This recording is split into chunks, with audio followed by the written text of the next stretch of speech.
If you have a Canadian RRSP, but you're living in the US, your heirs may face significant tax consequences when you pass away. Today, we're going to talk about what happens when you pass away with an RRSP here in the United States, and what are some planning techniques to make it easier for your heirs to keep more of the money and not the US or Canadian government.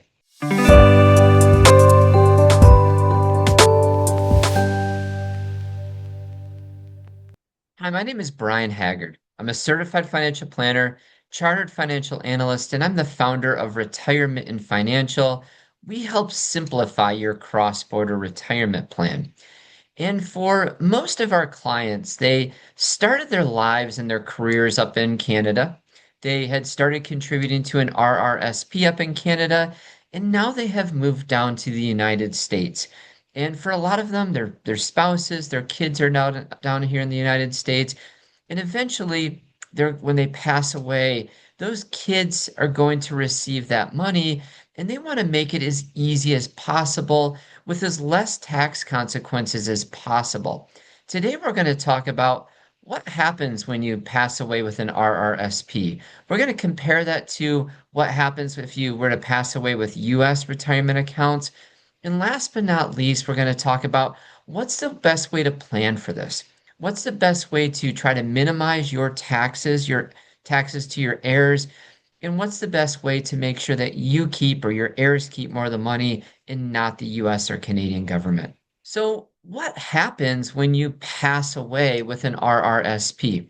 First and foremost, a lot of the clients come to us and they're really nervous about their heirs, their spouse, having to go through a probate process up in Canada simply because they have RRSPs or LIRAs or RIFs or LIFs up in Canada. And the nice thing about those accounts is that you can actually name beneficiaries. When you're married, you can name a spouse as a beneficiary, or you can name your kids as beneficiaries. We'll talk a little bit more about which one might be appropriate in your case. And you should even be able to name contingent beneficiaries, meaning that if you're married, you might have your spouse as a primary beneficiary, but if he or she passes away, you would then be able to name the kids as a secondary beneficiary. It's really important you have these beneficiaries named because that's going to help you avoid the probate process and make sure the money goes to the spouse or the kids as easily as possible. Now let's talk about what actually happens when you pass away. Now, if you are married and you pass away and your spouse is the beneficiary of your RRSP or your LIRA, things are pretty easy. Your spouse can inherit the full amount of the RRSP or LIRA. He or she can treat that as their own. They can combine it with the RSPs and LIRAs that they already have if they have those accounts. And there's no tax burden upon you passing away with these kind of accounts if it all goes to your spouse. So it's pretty easy if just you were to pass away and if you're married and you have a surviving spouse. The issue really becomes if you are single when you pass away or if you're the surviving spouse, the second spouse to pass away. Now, if you are single or if you are the second spouse to pass away and you're no longer married, this is where it becomes pretty tricky, and this is where the taxes could start to really kick in. If you pass away with an RSP or a LIRA, the full amount of the RRSP is included on your final tax return, meaning that if you were to pass away with a $500,000 RRSP and maybe LIRA combined, that full $500,000 would be included on your final US tax return. Now, what typically happens is Canada would withhold 25%. In that case, it would hold about $125,000. The whole $500,000 gets included on your US tax return, but that money that Canada withholds would then count as a foreign tax credit, which could offset some or all of those taxes that you have here in the United States. But it may not be enough, especially if you have a large RSP here, or if you have other US based assets that also may be taxable at the same time.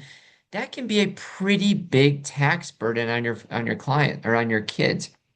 If you're again, if this would be a situation where you don't have a surviving spouse and the kids were to inherit those funds, or some other family member or friend or some other organization inherits it.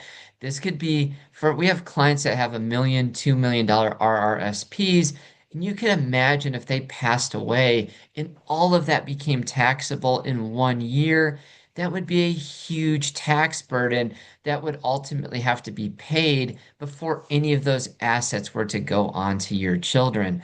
Now, let's compare what happens to a US retirement account. We want to look at that to know which one's a little bit more friendly. Now, if the first spouse dies, if you're married, there's really no change. It's very similar to the RRSP. If your spouse is the sole beneficiary of your account, your spouse would inherit those. There's no taxes, and he or she could treat those accounts as her own. And then they would take withdrawals as needed and as required when they hit 73 or 75 years old.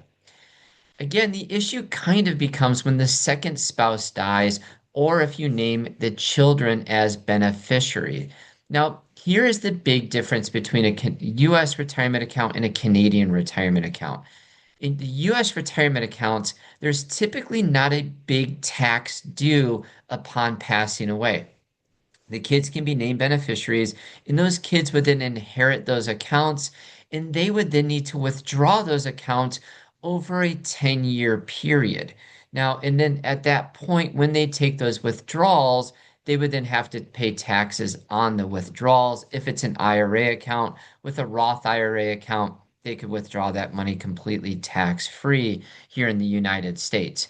The benefit of this is, let's say in the same example where you have a $500,000 IRA account, and maybe you have a couple kids that are going to inherit that.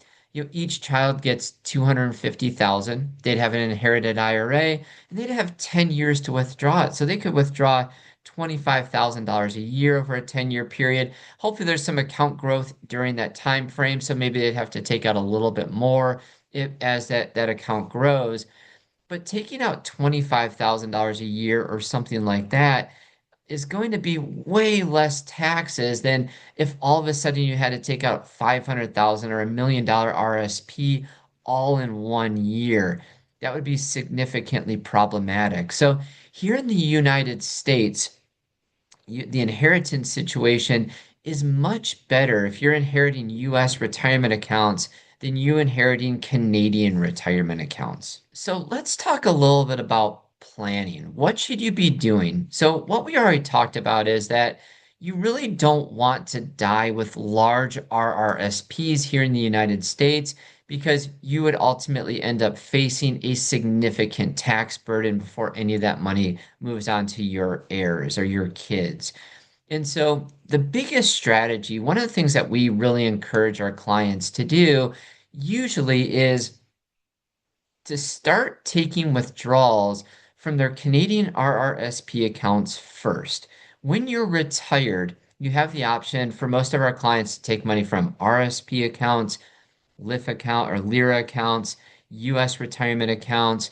And because most of our clients are going to stay here in the United States, because their families are here in the United States, and because it's so problematic to have a large RRSP in retirement, we typically, or at death, we typically want them to start taking larger RRSP withdrawals and deferring or delaying those US retirement accounts as long as possible, with the whole idea that we prefer your heirs to inherit US retirement accounts. So for a lot of our clients, they'll convert their RRSPs to RIFs, start taking the maximum amount out to maintain a 15% tax withholding on those withdrawals. For some of our clients, they don't want their heirs to deal with any Canadian retirement accounts, and so they might take all of their retirement accounts out all in 1 year. Now, you want to be careful about that because that could also result in significant tax consequences to you. But there are some ways to do that, which may result in very little taxes due here in the United States. And then they get all of that money down here, and that becomes much more easier for estate planning in that situation. The other thing that we have some clients do is, instead of making your spouse the beneficiaries of these RRSPs, they actually make the kids the beneficiaries of the RRSPs even when they're married. And why is that? Let's say that you and your spouse both have relatively large RRSPs. You may not want, and maybe you're already okay. You don't need this money to live on, and what they may want to do is they say, well, if you die and make the spouse the beneficiary, now all of a sudden that spouse has a potentially really large RRSP. And when that spouse dies, if they are single at the time, then now all of those RRSPs are going to be taxed at a single person's tax rate, which is much more hurtful than a joint tax rate. And so you may make the kids the beneficiaries when you pass away. It's still going to end up on your final tax return, but you're going to be taxed as a joint instead of a single. And now your spouse, who's a single, when she passes away or he passes away, would have a smaller RRSP and would have less of a tax burden at that point.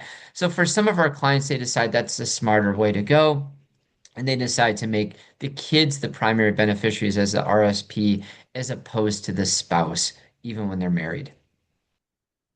Again, my name is Brian Haggard. I'm the founder of RetireMitten Financial, and these are situations that we deal with every single day. Almost all of our clients have Canadian RSPs and US retirement accounts, and what we do is we help them plan to figure out what's the best strategy, both on a tax perspective year to year, but also to make sure that when they pass, more of that money is going to their heirs and less of it's going to Uncle Sam and the Canadian government.